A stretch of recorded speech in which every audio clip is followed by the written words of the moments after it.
ನಮಸ್ಕಾರ ಸ್ನೇಹಿತರೆ. ಬಹಳಷ್ಟು ಜನ ಪುಣ್ಯಕ್ಷೇತ್ರಗಳಿಗೆ ಹೋದಾಗ ಅಲ್ಲಿರುವಂತಹ ದೇವರ ಫೋಟೋಗಳನ್ನ ತರ್ತಾರೆ. ತಂದ ನಂತರ ಅದನ್ನು ದೇವ್ರ ಮನೆಯಲ್ಲಿ ಇಟ್ಟು ಪೂಜೆ ಮಾಡೋಕ್ಕೆ ಶುರು ಮಾಡ್ತಾರೆ. ಇನ್ನೂ ಕೆಲವರು ಪುಣ್ಯಕ್ಷೇತ್ರಗಳಿಗೆ ಹೋದಾಗ ದೇವರ ಫೋಟೋಗಳನ್ನ ತರಲೇಬೇಕು ಅಂತ ನಿಯಮ ಅಂತ ಅಂದ್ಕೊಂಡು ಅಲ್ಲಿರುವಂತಹ ಫೋಟೋಗಳನ್ನ ತೊಗೊಂಡು ಬರ್ತಾರೆ. ಇನ್ನು ಕೆಲವರಿಗೆ ಅಲ್ಲಿರುವಂತಹ ಫೋಟೋನ ತರದೇ ಇದ್ದರೆ ಏನಾಗ್ಬಿಡುತ್ತೋ ಅನ್ನೋ ಭಯ ಕೂಡ ಇರುತ್ತೆ. ತಂದ ಮೇಲೆ ದೇವ್ರ ಮನೆ ಏನಾದರೂ ಚಿಕ್ಕದಾಗಿದ್ದರೆ ಅಲ್ಲಿಡೋಕ್ಕೆ ಜಾಗ ಇಲ್ಲ ಅಂತಂದರೆ ಶೋಕೇಶಲ್ಲೋ ಅಥವಾ ಗೋಡೆ ಮೇಲೋ ಹಾಕಿಬಿಡ್ತಾರೆ. ಇನ್ನು ಕೆಲವರು ಎಲ್ಲ ದೇವ್ರ ಫೋಟೋಗಳನ್ನು ದೇವ್ರ ಮನೆಯಲ್ಲಿ ಶಿಸ್ತಾಗಿ ನೀಟಾಗಿ ಜೋಡಿಸ್ಬಿಟ್ಟು ಪೂಜೆನ ಮಾಡ್ತಾರೆ. ಆದರೆ ಯೋಚನೆ ಮಾಡಿ ಸ್ನೇಹಿತರೆ, ಈ ರೀತಿ ಮಾಡೋದು ಸರಿನಾ ತಪ್ಪಾ ಅಂತ.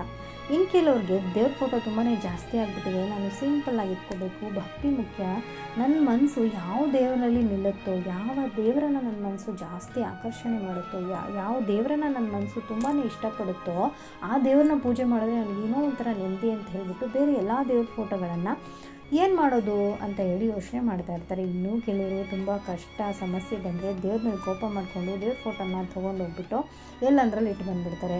ಇನ್ನೂ ಕೆಲವರು ದೇವ್ರ ಫೋಟೋ ಒಂದು ಸ್ವಲ್ಪ ದದ್ದಾದರೆ, ಮುಖ ಆದರೆ, ಹೊಡೆದೋದ್ರೆ, ಏನೋ ಒಂದು ದೋಷ ಅದರಲ್ಲಿ ಉಂಟಾದರೆ ಆಲದ ಮರದ ಕೆಳಗೋ, ಅರಳಿ ಮರದ ಕೆಳಗೋ ಅಥವಾ ಯಾವುದಾದ್ರೂ ನಾಗರಕಟ್ಟೆ ಹತ್ರ, ಇನ್ನೂ ಎಲ್ಲೆಲ್ಲಿ ಸಿಕ್ಕಿದ ಕಡೆ ದೇವಸ್ಥಾನ, ಮನೆ ಹತ್ರ ಇರೋ ಚಿಕ್ಕ ಪುಟ್ಟ ದೇವಸ್ಥಾನ, ಮನೆ ಹತ್ರ ಯಾವುದಾದ್ರೂ ದೇವಸ್ಥಾನ ಇದ್ದರೆ ಅದು ಗೋಡೆ ಮೇಲೆ, ಕಾಂಪೌಂಡ್ ಮೇಲೆ, ದೇವಸ್ಥಾನದೊಳಗೆ, ಈ ರೀತಿ ಎಲ್ಲದರಲ್ಲಿ ಇಟ್ಟು ಬಂದ್ಬಿಡ್ತಾರೆ. ನಮ್ಮ ಹಿಂದೂ ಸಂಸ್ಕೃತಿಯಲ್ಲಿ ನಾವು ಯಾವೆಲ್ಲ ದೇವರನ್ನ ನಾವು ಪೂಜೆ ಮಾಡ್ತೀವಿ ನೋಡಿ, ಎಲ್ಲದಕ್ಕೂ ಬಹಳ ಅರ್ಥ ಇದೆ.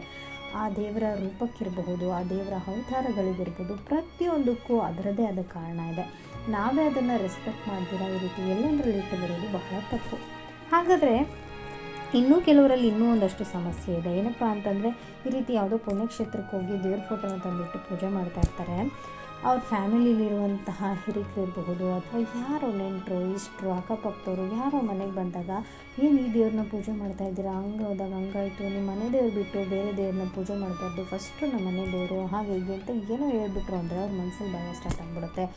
ಅದಕ್ಕೆ ತಕ್ಕನಾಗೆ ಮನೇಲಿ ಯಾವುದಾದ್ರೂ ಬ್ಯಾಡ್ ಇನ್ಸಿಡೆಂಟ್ ನಡೆದೋಯ್ತು ಅಂದರೆ ಈ ದೇವರಿಂದಾನೆ ಅಂತ ಹೇಳಿ ಆ ದೇವ್ರ ಫೋಟೋನ ಅವ್ರು ಹೊರಗಡೆ ಇಡೋ ತನಕ, ಅವರು ಹೊರಗಡೆ ತೊಗೊಂಡು ಹೋಗಿ ಇಟ್ಟುಬಿಡೋ ತನಕ ಅವರಿಗೆ ಸಮಾಧಾನ ಇರಲ್ಲ.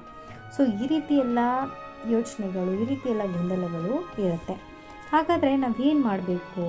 ಈ ರೀತಿ ನಾವು ದೇವ್ರ ಫೋಟೋನ ತಂದುಬಿಟ್ಟಿದ್ದೀವಿ ಅಥವಾ ನಮ್ಮ ಮನೇಲಿ ನಮ್ಮ ಹಿರಿಕರು ಪೂಜೆ ಮಾಡ್ತಿರೋ ಸುಮಾರು ದೇವ್ರ ಫೋಟೋಗಳಿದೆ, ಅದನ್ನು ಏನು ಮಾಡಬೇಕು ಅಂತ ಹೇಳೋದಾದರೆ, ಈ ರೀತಿ ತಪ್ಪುಗಳನ್ನು ಮಾಡಿದಾಗ ವಂಶಕ್ಕೆ ಅಥವಾ ಮಕ್ಕಳುಗಳಿಗೆ ತೊಂದರೆ ಆಗುವಂತಹ ಸಾಧ್ಯತೆ ಬಹಳ ಹೆಚ್ಚಿರುತ್ತೆ. ಕೈ ಹಿಡಿದಂತಹ ಕೆಲಸಗಳು ಕೈ ಹತ್ತಲ್ಲ, ತುಂಬ ತೊಂದರೆ, ಸಾಲ, ನಷ್ಟ, ಕಷ್ಟ, ಈ ರೀತಿಯಾದಂತಹ ವಿಧವಾದ ಕಷ್ಟಗಳನ್ನು ಅನುಭವಿಸ್ಬೇಕಾಗುತ್ತೆ.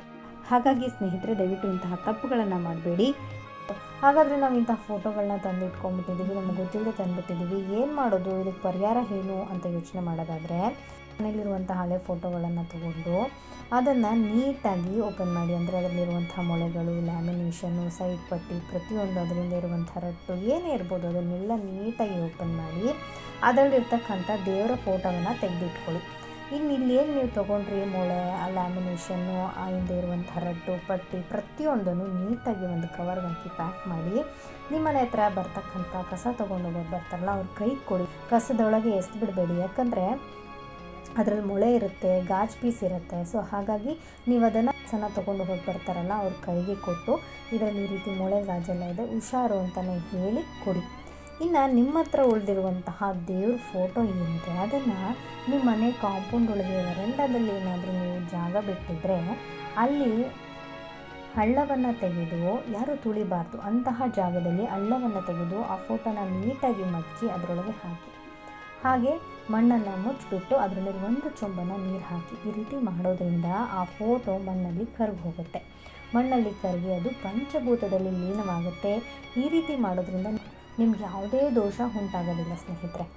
ಇನ್ನು ಮನೆಯೊಳಗೆ ಜಾಗ ಇಲ್ಲ ಅಂತ ಹೇಳೋದಾದರೆ, ನಿಮ್ಮ ಮನೆಯ ಅಕ್ಕಪಕ್ಕದಲ್ಲೇ ಯಾವುದಾದ್ರೂ ಜಾಗ, ಯಾರೂ ತುಳಿದೇ ಇರೋವಂತಹ ಜಾಗ, ಒಟ್ಟಿನಲ್ಲಿ ಯಾರೂ ತುಳಿಬಾರ್ದು ಅಂತಹ ಜಾಗದಲ್ಲಿ ನೀವು ಹಾಕಬಹುದು. ನಿಮ್ಮ ಮನೆ ಒಳಗೆ ಅಂತಲ್ಲ, ನಿಮ್ಮ ಮನೆ ಅಕ್ಕಪಕ್ಕ ಎಲ್ಲಾದರೂ ಸರಿ, ಯಾರೂ ತುಳಿಬಾರ್ದು ಅಂತಹ ಜಾಗದಲ್ಲಿ ಚಿಕ್ಕದಾಗಿ ಒಂದು ಹಳ್ಳವನ್ನು ತೆಗೆದು ಅದರೊಳಗೆ ನೀವು ಫೋಟೋವನ್ನು ನೀಟಾಗಿ ಮಡಚಿ ಹಾಕಿ, ನೀಟಾಗಿ ಮಣ್ಣು ಮುಚ್ಚಿ ಒಂದು ಚೊಂಬು ನೀರು ಹಾಕೋದ್ರಿಂದ ಆ ಫೋಟೋ ಮಣ್ಣಲ್ಲಿ ಕರಗೋಗುತ್ತೆ. ಈ ರೀತಿ ಮಾಡೋದ್ರಿಂದ ನಿಮಗೆ ಯಾವುದೇ ದೋಷ ಅನ್ನೋದು ಪ್ರಾಪ್ತಿ ಆಗೋದಿಲ್ಲ. ಈ ರೀತಿ ಮಾಡೋದು ತುಂಬಾ ಒಳ್ಳೇದು ಮಾಡುತ್ತೆ ನಿಮಗೆ. ಸ್ನೇಹಿತರೆ, ನಮ್ಮ ದೇವರು ನಮ್ಮ ಹಿಂದೂ ಸಂಪ್ರದಾಯ ಇದೆಲ್ಲವನ್ನು ನಾವೇ ಗೌರವಿಸಬೇಕು. ಯಾರೋ ಏನೋ ಮಾಡ್ತಾರೆ, ಅವ್ರು ಒಳ್ಳೆಯದಾಗಿದೆ, ಆ ರೀತಿ ಎಲ್ಲ ಮಾಡಿದ್ದಾರೆ, ಅವ್ರು ಚೆನ್ನಾಗೇ ಇದ್ದಾರಲ್ಲ ಅಂದರೆ ನಮಗೇನು ಗೊತ್ತು ಅವರ ಪುಣ್ಯ ಫಲಗಳು ಎಷ್ಟಿದೆಯೋ, ಅವ್ರು ಎಷ್ಟು ಜನಕ್ಕೆ ಒಳ್ಳೇದು ಮಾಡಿ ಪುಣ್ಯದ ಗಂಟನ ಹೊತ್ಕೊಂಡು ಇಲ್ಲಿ ಜೀವನ ಮಾಡ್ತಾ ಇರ್ತಾರೆ, ಅದು ನಮಗೆ ಗೊತ್ತಿರೋದಿಲ್ಲ. ಪ್ರೆಸೆಂಟಾಗಿ ನಾವು ನೋಡ್ಬಿಡ್ತೀವಿ, ಅವ್ರು ಇಷ್ಟೆಲ್ಲ ಕೆಟ್ಟ ಕೆಲಸ ಮಾಡಿದ್ರು ಅವ್ರು ಚೆನ್ನಾಗಿದ್ದಾರೆ, ದೇವರಿಗೆ ಕೈ ಮುಗಿಯೋದಿಲ್ಲ, ದೇವ್ರಿಗೆ ಪೂಜೆ ಮಾಡೋದಿಲ್ಲ, ಏನೇನೋ ನಮಗೆ ನಾವೇ ಎಷ್ಟೋ ಭಾವನೆಗಳನ್ನು ತಂದ್ಕೊಂಡಿರ್ತೀವಿ.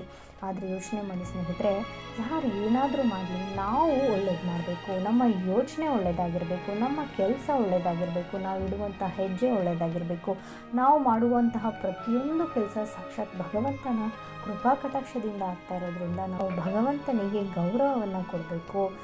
ಸಿಕ್ಕಲ್ಲಿ ಫೋಟೋನ ಇಡೋದು ನಮ್ಮ ಸಂಸ್ಕೃತಿಯಲ್ಲ, ಸಿಕ್ಕಲ್ಲಿ ಫೋಟೋನ ಇಡೋದು ಒಳ್ಳೆಯದಲ್ಲ.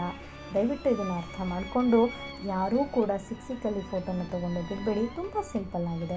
ಫೋಟೋದಲ್ಲಿರುವಂತಹ ಕಟ್ಟನ್ನು ತೆಗೆದು ಕಸ್ತೂರಿಗೆ ಕೊಡಿ. ದೇವ್ರ ಫೋಟೋನ ನೀಟಾಗಿ ಮಡಚಿ ಯಾರೂ ತುಳಿದಿರುವಂತಹ ಜಾಗದಲ್ಲಿ ಮಣ್ಣು ಹಾಕಿ ಮುಚ್ಚಿಬಿಟ್ಟು ಒಂದು ಚೊಂಬು ನೀರು ಹಾಕಿ ಪಂಚಭೂತದಲ್ಲಿ ಲೀನವಾಗುತ್ತೆ. ನಿಮಗೆ ಅದೃಷ್ಟ ಕೂಡ ಪ್ರಾಪ್ತಿಯಾಗುತ್ತೆ, ನಿಮಗೆ ಯಾವುದೇ ದೋಷ ಕೂಡ ಬರೋದಿಲ್ಲ. ಸ್ನೇಹಿತರೆ, ಈ ಮಾಹಿತಿ ನಿಮ್ಗೆ ಇಷ್ಟ ಆಗಿದ್ದರೆ ದಯವಿಟ್ಟು ಲೈಕ್ ಮಾಡಿ, ಹಾಗೂ ಇನ್ನೂ ಹೆಚ್ಚಿನ ಜನರಿಗೆ ಈ ಮಾಹಿತಿಯನ್ನು ಶೇರ್ ಮಾಡಿ. ನಮ್ಮ ವಿವರ್ಸ್ ಲೋಕ ಚಾನಲನ್ನು ಸಬ್ಸ್ಕ್ರೈಬ್ ಮಾಡಿಕೊಳ್ಳಿ. ಹಾಗೆ ಕಾಮೆಂಟ್ ಬಾಕ್ಸ್ನಲ್ಲಿ ಅಮ್ಮ ಮಹಾಲಕ್ಷ್ಮಿ ಸಾಕ್ಷಾತ್ ಲಕ್ಷ್ಮೀನಾರಾಯಣರ ಸಮೇತ ನಮ್ಮನೆಗೆ ಬಂದು ನೆಲೆಸಮ್ಮ ಅಂತ ಕೇಳಿಕೊಂಡು ಅದೇ ರೀತಿ ಕಾಮೆಂಟ್ ಬಾಕ್ಸ್ನಲ್ಲಿ ಬರೀರಿ. ಎಲ್ಲರಿಗೂ ಒಳ್ಳೆಯದಾಗುತ್ತೆ. ಧನ್ಯವಾದಗಳು.